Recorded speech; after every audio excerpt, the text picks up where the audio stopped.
Most people you know right now in your life do not give a flying about you. And most of us spend our entire lives making decisions around what these people who do not give a about us actually think about what it is we're doing. And then we waste all this time and all this opportunity and leave all this potential on the table for people's opinions that aren't even relevant to us. And if your life were to take a they won't be there, bro, because they're actually afraid that you're going to make it, because if you make it, it shows them that they could have made it too, and they've got to live with that regret.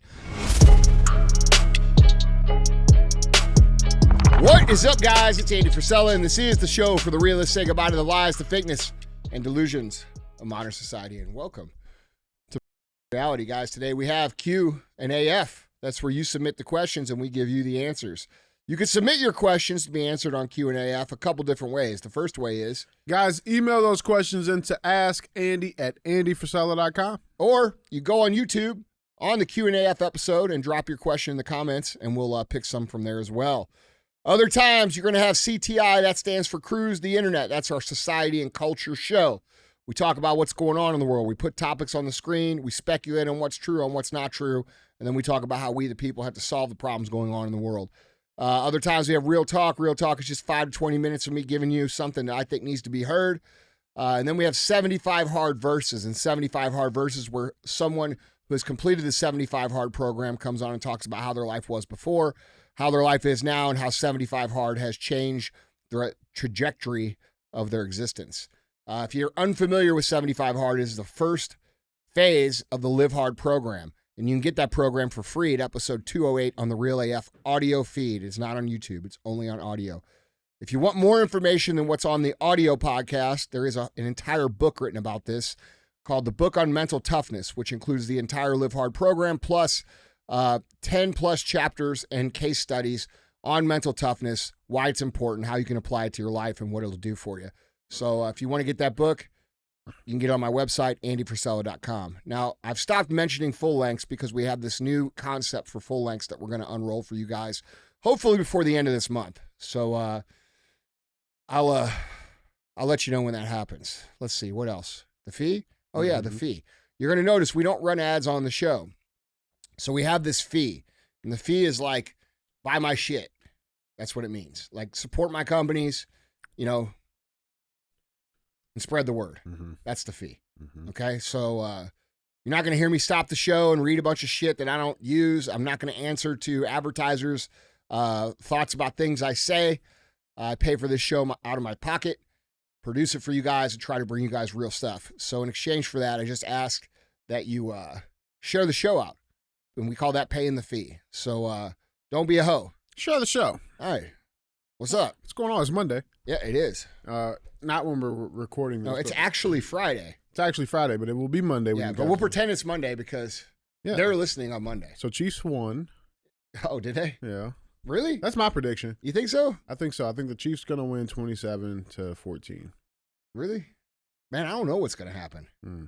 I also think Travis is going to propose. Well, I don't know. We'll see if I win. I mean, if I'm right. We'll see if I'm right. I could see him doing that if the Chiefs won. But, I mean, dude, San Francisco's no fucking joke, bro. Yeah, I mean, they're a good team. Fred Warner, bro. Yeah. I mean, dude, that Purdy, like, they're good. That dude's a unit. Yeah. McCaffrey, they're good, bro. Fred Warner is a fucking unit. Bro, people don't know, he's been to First Form a few different times. And I came up here on a Saturday one time, and usually there's nobody here on a Saturday but, like, just a few guys that I know. But occasionally there's people I don't know. I mean, we have a lot of people here.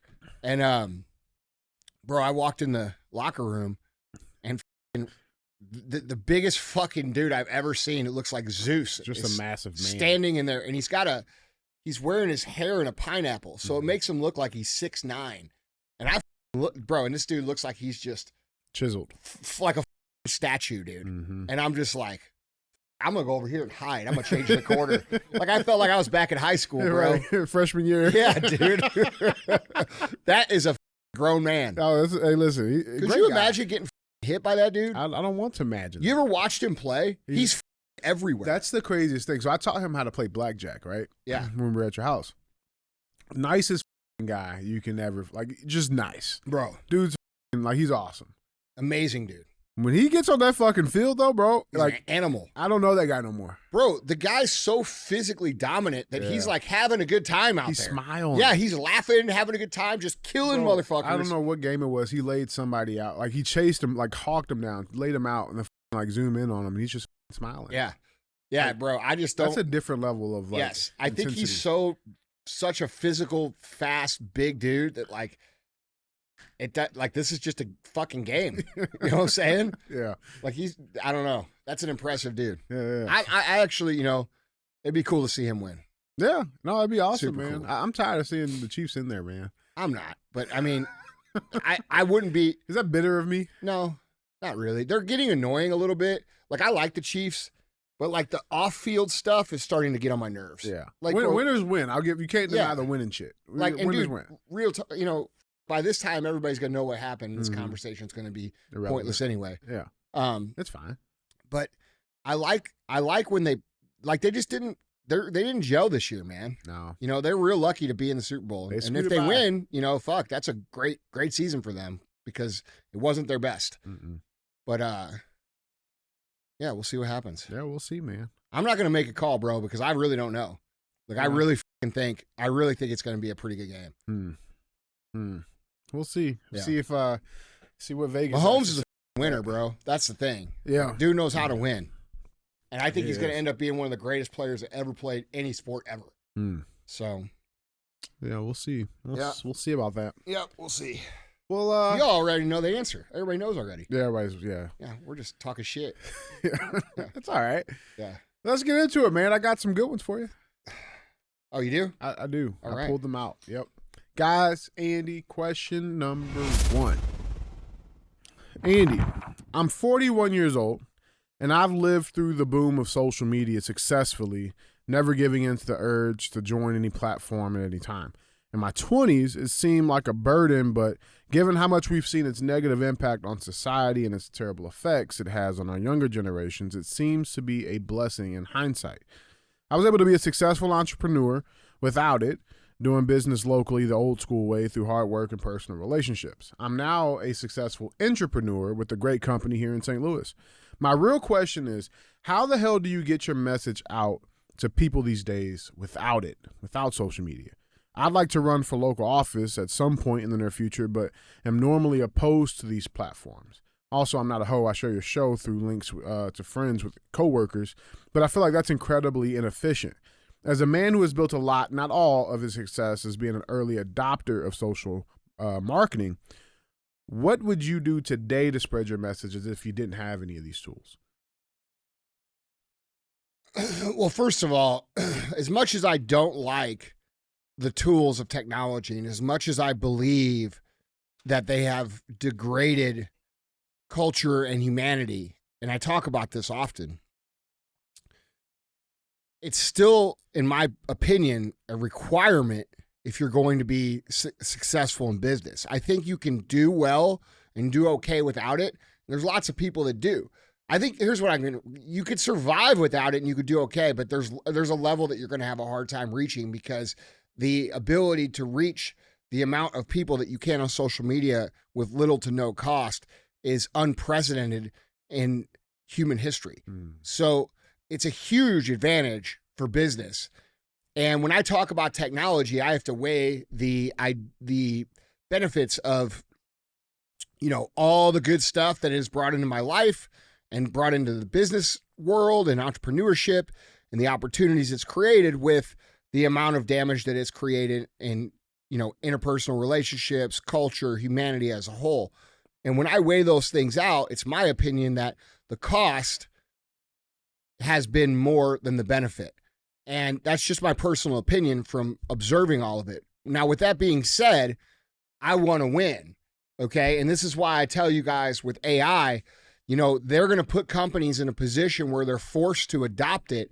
And even the most hardcore pro-human, pro-job person, they're not going to let their company fail if other companies are kicking their ass and the consumer is adopting the technology. So all of this comes down to what culture and society is going to decide is acceptable. What are they going to support? There was a time in our country where people made truly moral buying decisions based upon the ethics of a company and how it represented itself and what it stood for. And as the culture swings back towards pro-America, I believe the culture is going to swing back also towards real people being employed, real Americans having jobs. And I think people are going to support that more and more and more. And I also believe that humans can still do things much better than AI in terms of connecting with the customer, which is what people are craving in the marketplace right now. You can almost feel the craving for human interaction because we spend so much time on these devices and so much time dealing with technology and automation and AI that people, consumers, are looking for places where they can connect with other people. And so I believe that the companies that will stick this out and continue to employ people and continue to keep jobs and continue to do a good job connecting with their community are going to beat any of the technology AI companies when it comes to selling consumer goods or even services. So that's my opinion of where we're going. But I can tell you this, bro, like, you can't be ignorant to the point where you pretend like this isn't a huge advantage. This is a huge advantage. You're able to reach in tens of thousands, if not millions of people for basically free through good social media platforms. And so I would encourage you, if you're looking to run for office and you're going to have these platforms, bro. Like, there's no option around it. I mean, you could run a campaign against technology and you could get out and you could canvass the neighborhoods and you could do all the old school things. And I still think those will work. But I mean, dude, you're talking about fighting someone who has the ability to reach, thousands of people with the push of a button, or actually going door to door and hoping that you can make up that traction through work. And I think you can, but I think it's going to be hard. And I think the best solution for someone like you would be to find some sort of middle ground where you're using a little bit of technology. If for nothing else, you're letting people know where you're going to be and what you're doing for announcements. You know what I'm saying? You don't have to live on there. Mm-hmm. But dude, as far as what to do, fuck, bro. People want to get together with people. It's in our DNA. We want to be together with people. So things like going door to door. I think things like product direct mailers are highly underrated. I think things like, holding town hall meetings. I think things like doing anything, community events, runs, rucks, workouts, barbecues, fish fries, these things people like to do. And so if you can build an in-person community around doing whatever it is you're into, I think you can do very well. Yeah. But I think you're going to leave a lot on the table if you just completely ignore the technology aspect of it. Yeah. I think that's maybe what confuses a lot of people is like, so because yes, like technology is great, but you're not saying put the whole business on technology or put the whole business up to social media. There is still a very real. Well, I think we have a problem, dude. I think we have a lot of entrepreneurs and people in general. See, I grew up my first 10 years of business were basically in-person business. Okay. It was retail in-person business. The things I had to do were like guerrilla marketing tactics. Like, I had to go door to door. I had to go to actual events and network. I had to meet people in person. I had to do things like flyer parking lots and put signs in bathrooms and fucking, bro, like, I'm talking about the cheapest shit possible to get the word out. We're talking like, dude, I spent years walking all over Springfield, Missouri, giving out fucking free samples and, little coupons or t-shirts that we had or a shaker cup for years, okay, to get the word out because we had to. There wasn't social media. There wasn't even an option. So we couldn't afford radio, television, and newspaper because we were so small. So what would you do? If you couldn't afford radio, television, newspaper, and there was no social media, what would you do? That's the answer of how you get people. So you need to start looking, what would you do in those situations? And I'm lucky enough to have built a business foundation in that era and then also come along with technology and then flip those techniques into what, is we know is social media and the way things are now. So a lot of people, when they do business, bro, They're either one or the other. They're either like this guy who's completely old school, no social media presence, or they're like some of these 20-year-old kids that know all the hacks, but they don't know how to talk to anybody, and they don't know how to actually connect with anybody, and they don't know anything. So like, dude, a good place to be is to blend the two. Blend the old school in-person, the ability to connect, the ability to care, the ability to service a customer and make them understand that you actually give a fuck about them, with the tools of technology and the ability to reach people at scale. And when you blend those two, you end up with a very unique business that most people can't do because they lack the experience of what it was like to do business before social media and technology. And I personally think that one of the biggest reasons that I've been successful up until this point in time has been because I know both sides of the fucking coin very well. If you put me in an environment, if the internet crumbled today and we had to go back to doing business the old way, I would beat everybody's fucking ass because I've already done it and I know those skills. And then, you know, we translate those skills into technology, and that's what we do with our company. So I think the answer here, dude, is you got to understand this isn't always just a cultural hot point to stand on or a point of principle to stand on. There's uses for these tools, okay? And if we ignore the usefulness of certain tools, we're going to be at a disadvantage. So we have to acknowledge where these things bring value, but we also have to keep our principles in mind of what we stand for. So for you, if you're a 41-year-old man and you believe in old school and you believe in connecting with people, that doesn't mean you can't use technology, but why don't you use technology to connect with people? You see what I'm saying? To show them how you can. Yes. Yeah. So like, dude, there's this polarization of thought where it's total anti-tech or total all the way tech. Neither one of those people actually win. It's the people who know how to blend the two. How do you connect with people? How do you make people understand that you care? How do you serve them? How do you serve them in a way where they say, holy shit, I love doing business with these guys? How do you do that? And then how do you use technology to aggregate more customers into that? That is the way you should be thinking about whatever it is you're doing, whether it be running for political office, whether it be running a business, whether it be starting a charity, or whatever it is you're trying to do. People are people, and they're always going to be people. They're always going to want to connect with people. They're always going to feel that they're going to feel like they're cared about. They're going to spend money with companies that care about them. All right. But if we just ignore the technology that's available, we're going to have a hard time filling the funnel of available customers because guess what? That's where most people are. So we have to learn to blend those two together. And that would be my advice to you. I love it. I love it. Guys, Andy, question number 2. Andy, I have friends that know that I do music. They seem to give me positive feedback and encouragement behind closed doors when it's just me and them. But whenever I publish a song, they fail to support. They don't share my content or comment or like my stuff. Now, I know this is a sense of entitlement because I hear your content and you discuss the irrelevance of family and friends supporting you. Yeah. However, this is a unique situation for myself as when they speak to me to my face or in private, I get the encouragement. Uh-huh. But when I post my songs or content, they see the stuff but fail every single time to share it. My question is, am I being entitled or selfish, or should they support the way they say behind closed doors? This feels annoying because when they do their content, I always support their stuff. Help. I appreciate all of your advice. And so if I am being entitled, I'll understand. Thanks, Andy. All right.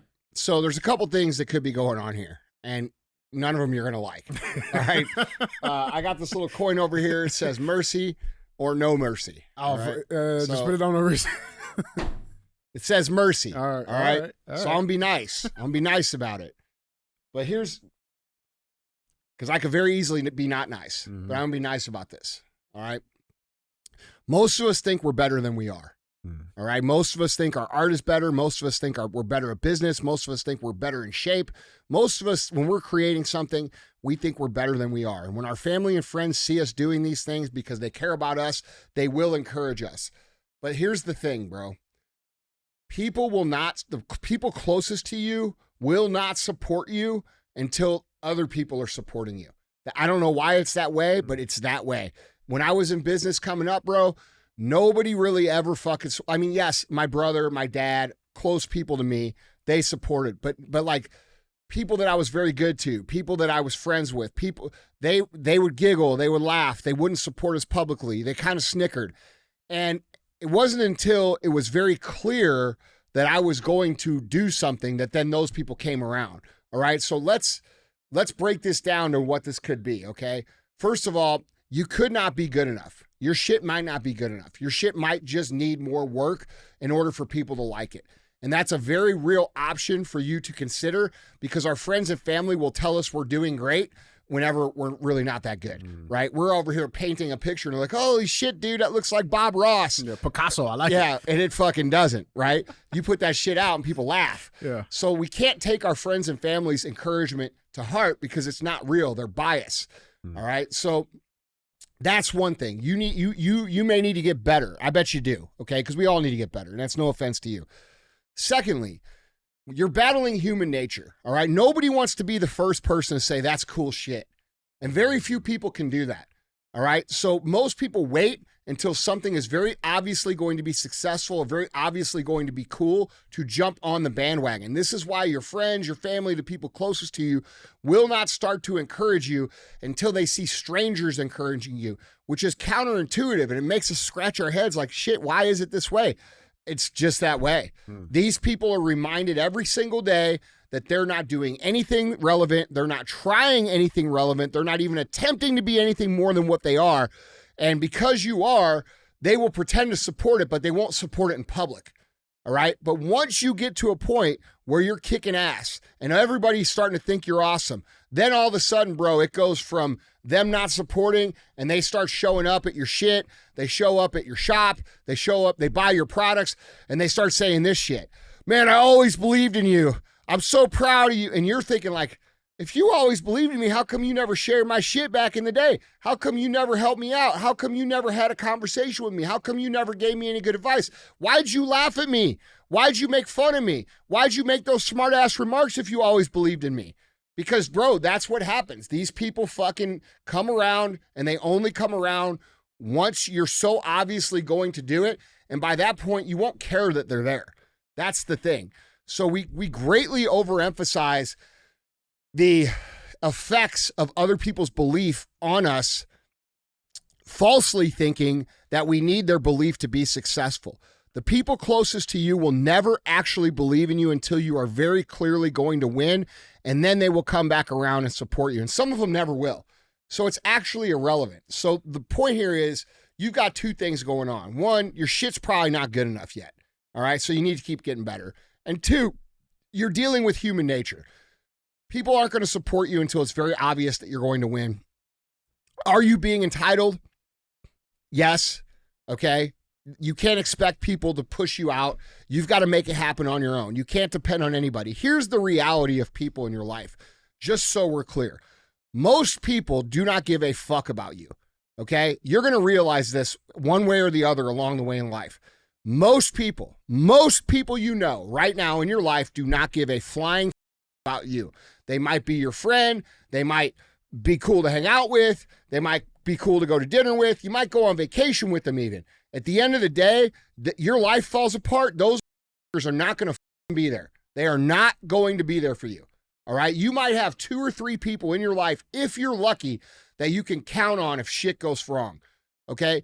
And most of us spend our entire lives making decisions around what these people who do not give a fuck about us actually think about what it is we're doing. So reconcile that in your brain.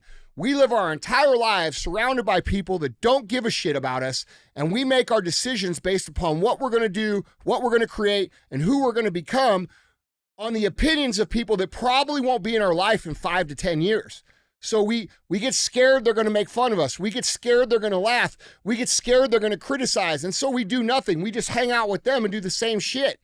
And then we waste all this time and all this opportunity and leave all this potential on the table for people's opinions that aren't even relevant to us. And if your life were to take a shit, they wouldn't be there to help you. So you've got to stop making decisions. And I'm talking to this man right here. You've got to stop making decisions based upon the opinions of your friends and family. And you have to start making decisions based upon what's going to be right for you, not just today, but in 10 and 20 years from now. All right. So they're not going to support you until everybody else supports you. It doesn't make sense, but that's the way it is. You need to get better. And you need to get better so that people outside of that network encourage you and say, fuck yeah, this is cool shit. And then your people will come in and join. That's how it actually works. All right? So keep that in mind. You're not facing anything that anybody else doesn't face that's trying to do anything. I don't know why that is. You would think that your friends and your family and your people, they would all cheer you on the whole way. They don't. They fucking don't. And the reason they don't, in my opinion, is because you're an example of going when they are afraid to go. You're an example of chasing a dream when they are afraid to even dream. You're an example of execution when they are afraid to get off the bench. And so they don't want you to actually succeed. Yes, they will tell you to your face, you're great, you're talented, you're skilled, you're amazing. But when it comes time to show up and buy your shit, they won't be there, bro, because they're actually afraid that you're going to make it, because if you make it, it shows them that they could have made it too, and they've got to live with that regret. So that's what you're fucking dealing with, bro. So stop worrying about what it is people think about you. Stop making decisions based around what your friends and family think you should or shouldn't do, and start making decisions about becoming an awesome artist or an awesome musician or an awesome CEO or an awesome entrepreneur or whatever the it is you do. And dedicate yourself to that. Get better, keep going. Eventually people from the outside will care, and then you'll see how fake the people around you actually are. And when you see how fake they are, because they come in and they start saying, oh, hey, Andy, I'm so proud of you. When you were making fun of me for 15 fucking years, you think I give a shit? Bro, yes, I'm respectful. Yes, I'm nice. Hey, thank you very much. But dude, when I walk away, I'm like, yeah, where the f were you when I was dying? Because you know. Yes, I remember. Everybody remembers because it's traumatic. Yeah. It's a traumatic thing for your friends and family to fucking think you're a piece of shit and to think you're a failure and to think you're a up when you're struggling your ass off to try to build shit, bro. That's a traumatic thing. You're like, nobody's here for me. And it's a very real lesson in life, because guess what? Nobody is here for you. And that's the biggest mistake a lot of you guys make, is assuming that they are. There's nobody here for you. You have to put this on your back and carry it. And if you don't, you will not get there. That's the bottom line. I love this, man. I want to follow up on this, because, you know, you talk about tapping in to the dark side, using negative energy, right, as fuel. It's the best kind of fuel. Is this like, should this be the move for him right now? Yes. You should be like, these people. Okay, they don't believe in me. Yeah. And you know what? And then take all that energy and go do your art and get better and better and better and better and better. Bro, listen, bro, I am the kind of person that if you doubt me, if you question me, if you challenge me, I will rip your throat out eventually. Trust me. It might not be tomorrow. It might not be in 2 weeks. You might not ever see it coming, but eventually I will win. All right. And that's the attitude that you have to have. When someone steps on your toes, you have to stomp on theirs with your results. And you do that through taking their negative energy, their negative words, their disbelief, putting them inside you. And then every single time you don't feel like doing what it is you're supposed to do, you think about that shit and you get up and go do it. That's how you utilize the negative energy. And if you don't learn to operate on that system, because we have all these hippy-dippy dumb around, all right, telling everybody it's all peace and harmony and inner peace and all this bullshit. And they're sitting around with bowls and doing all this stupid-ass shit. And notice that none of those people ever get better. None of those people ever become really anything. They're just always sitting in this perpetual state of paralyzation because they think that it's all about inner peace. No, it's not all about inner peace if you want to achieve things, because you're going to get good inputs, belief, support, encouragement, and you're going to get bad inputs, negativity, frustration, disbelief, disrespect. And if you don't know how to use both types of that energy to move forward, you're running at 50% capacity, because there's tons of people out there that know how to use both. Every single fucking great champion that you've ever watched, Michael Jordan, Tom Brady, any of them, I guarantee you, bro, they take every single bit of disbelief that anybody's ever had in them and they use it as fuel. Do you think Tom Brady would have won 7 Super Bowls if he was drafted first in the first round? Not a fucking chance, bro. That put a massive chip on your shoulder. And you guys who fucking have this, like you have this situation this person's talking about where people don't believe in them, okay? That's a blessing, because it's going to provide you with unlimited amounts of negative energy, dark side energy that you can use to move forward. It's a blessing for people to doubt you. It's a blessing for people not to believe in you. It's a blessing for people to disrespect you if you know how to use it as fuel. If you sit around and read the internet and think you're Mr. fucking Sunshine with your Zuzu bowls or whatever these things are called, you're going to lose, bro, because this game is real. This is a real game. There's competition. There are people who take it very seriously, who do everything they can to win. And if you think you're going to only operate on good vibes, you're going to get fucking crushed. Man, it's the truth. I think we should take a moment too to acknowledge our word of the day. I think it was hippy dippy dumb Zuzu bowls. And Zuzu bowls. That's fucking great. That's great, man. Bro, I can't stand it. Everybody, look, dude. They're always healing. They never heal. What the fuck are you going to be healed and go do something? Holy shit. Bro, I'm all about taking care of your mental health. It's very important. It's important. But the solutions that are provided by the internet are wrong. No. The reason you feel like shit is because you're not proud of yourself. You have to be proud of yourself, bro. And to be proud of yourself, you have to accomplish things. And that starts with little bitty things. That could start with making your bed, brushing your teeth, eating the right food, getting some workout in, getting out in the sunshine and moving around. These are little wins that start making you believe in yourself over the course of time. And if you don't want to feel like shit, bro, start doing something that you're proud of yourself for doing. It's very simple, dude. Yeah, you're not going to sit there and zen your way into success, dude. I'm sorry. It's just not going to happen unless you're one of the leaders of it. You know what I'm saying? Drink my Kool-Aid. You know what I'm saying? Like, for real, bro. Speaking of drinking my Kool-Aid. Quick message from my sponsor of today's show. Fuck, dude. It's just, dude, I'm sorry, man. And I know some people are into this shit, but like, be careful because that shit will suck you in and it will paralyze you and you won't do shit. That's real shit, man. That's real. Guys, let's get to our third and final question. Question number 3. That's some good Kool-Aid. Drink my Kool-Aid. I feel like I'm going to go do some Zuzu. Guys, Andy, question number 3. Andy, I have a business partner, and I started my company with them 6 years ago. I wanted to ask, after 25 years in business, what sort of key roles do you and Chris play in business now? Like, do you revisit your roles and audit them every so often, or did it just stay the same throughout the partnership? Well, in the beginning, we just kind of both did everything. We didn't have roles, and that was probably the first 7 or 8 years. Wow. Yeah, and dude, we just do what needs listen, to be man, done. we didn't know what we were doing. Yeah. You got to understand. The reason I'm qualified to talk about this shit is because I started at the literal fucking bottom, bro. Okay? And we've built some amazing shit. Okay? We didn't ever get an inheritance. There was never a private equity deal. Nobody ever came and fast-tracked our success. I never sold part of my company to fucking Pepsi or fucking Bud Light or any of these. Coca-Cola. Yeah, I never did that. Like, this is all, we own everything here, right? This is all built off of that first day in business, and it's accumulated. And I've done it the hard way. And that's what makes me qualified to talk about this shit. So, like, when you hear stories like, yeah, we just kind of did what the we did in the beginning, that's because, bro, we didn't know any better. Yeah. We knew less than what probably most of the people listening know. All right? So we just kind of both did whatever we had to do. And then eventually we had to have a conversation where, you know, when social media started coming around, somebody had to become the face and somebody had to do the backside.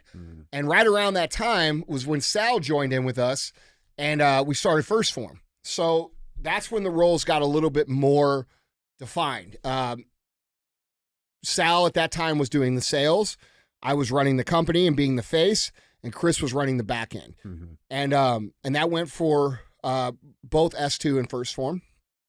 And then, you know, as we've grown in scale, we have executive teams and we have people that help out and do certain roles and run departments. And, you know, now Sal's the CEO at First Form. I'm chairman of the board. Chris still runs a lot of the back end stuff. And then he has another business that he runs as well in the cannabis space. Right. So, you know, our roles have been more clearly defined, but it's still whatever the fuck needs to be done. I mean, dude, Sal and I were sweeping the floor in the warehouse 2 nights ago. Yeah. You know what I'm saying? Yeah. So whatever, it's our attitude here is we're all on the same team. This is all we got. We don't have any other options, and we got to do what we got to do. And that's how it always is. No matter what the title is, no matter what the responsibilities are, I could be working on something. I could say, hey, Sal, I need your help. He's going to come out here and help me. He could be working on something, vice versa. I'm going to help him. Same with Chris. And really, dude, honestly, that's kind of the same of how we work here with all levels. Like the guys over here in media or in our graphic design department, I could be walking by and they could say, hey, Andy, will you look at this? And we all collaborate and work together. Like our environment here is not corporate like what most people are used to. Well, that's not my role, so I'm not doing it's it. not like that. It's a collaborative effort wherever the effort is needed. You know what I'm saying? And I think that's built from our culture, and that's built from leadership with limited ego. Okay, you have to have some ego. People say, oh, you got to eliminate the ego. If you eliminate the ego, bro, you're going to be a bitch. Okay, you have to have some ego. You've got to believe in yourself a little bit. You got to know that you're a bad motherfucker to even play in the game. You can't run out of the tunnel at the fucking national championship football game thinking you're a humble little pussy. You're going to get your ass beat. Okay, so we got to have a little bit of ego, but we got to have enough humility to balance that out to where we know when we need help. We know what we don't know. We're very aware where we're strong. We're aware where we're weak.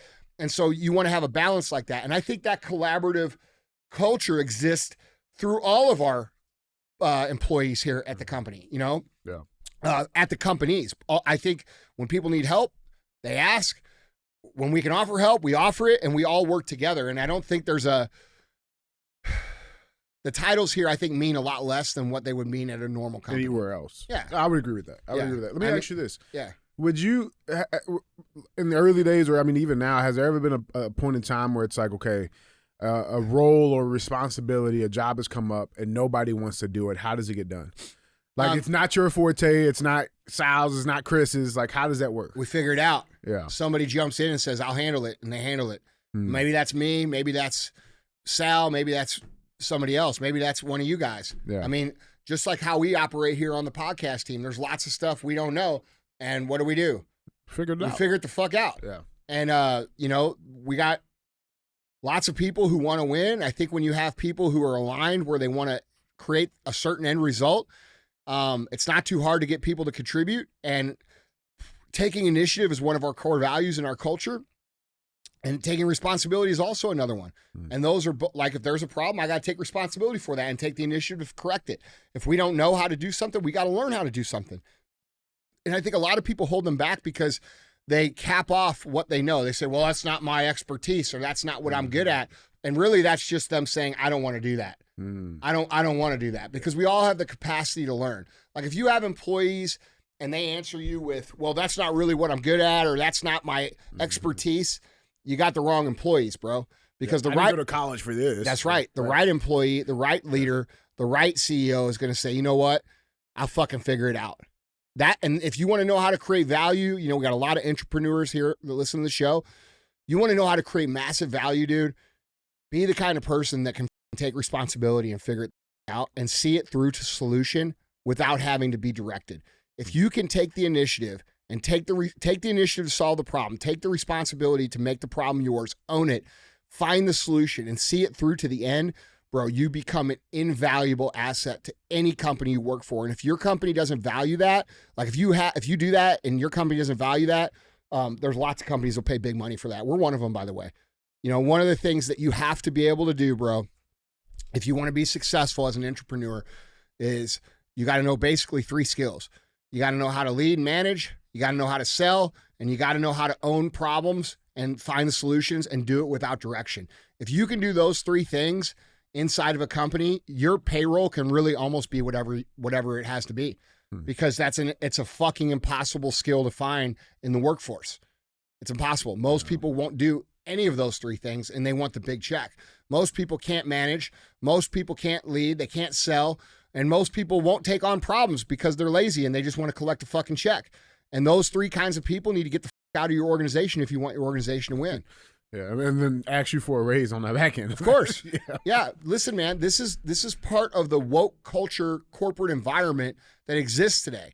People believe, not here in my companies, thank God. I fucking love coming here, bro, because I work with like the baddest motherfuckers on the planet, bro. Not only are these people good at what they do, they're also great athletes, and they're tough as they're out here running 100 miles and all this crazy shit all the time. Just because. Yeah, dude, they're just badass motherfuckers. So, like, when I talk about this, I am definitely not talking about our organizations at all. But what I will say is there's a lot of organizations where people just don't give a shit. And a lot of you guys work at them. You know what it's like. You show up there, people are there for a check. They're there for to do time, and then they go home at the end of the day. Think of how unfulfilling that existence must be. Think of how disgusting you must feel about yourself to go to a workplace, contribute nothing, do nothing, expect a check, and then expect more money for just skating it out. Shit. Yeah. And dude, you wonder why you're depressed and you wonder why you don't feel fulfilled. It's not the job, it's you. You're not applying yourself. You're not trying to create. You're not trying to contribute. You're leaving all your potential untapped on the table. Dude, if you just took some initiative and took some responsibility and learned some fucking skills like managing people and selling some shit, bro, your paycheck could quadruple with the right company. And that shit is not that hard to learn. I mean, dude, you become proficient in those things in 2, 3, 4 years. You know, in the 2, 3, 4 years in a lifetime, that's a very, you know what I'm saying? It's not much time. Yeah. So, you know, the reality is look, man, most business cultures are terrible because the leadership is terrible. They show up at 11, they go home at 3, they show up Tuesday through Thursday, and then they expect their organization to run awesome. That's not how it works, man. It's never going to work that way. You're going to have to be, if you're leading an organization or you're leading a department or you're leading a team, you're going to have to be the living, breathing example for what the you want your people to be. That's what you have to be. Otherwise, they'll never become it because they can't even see what it looks like.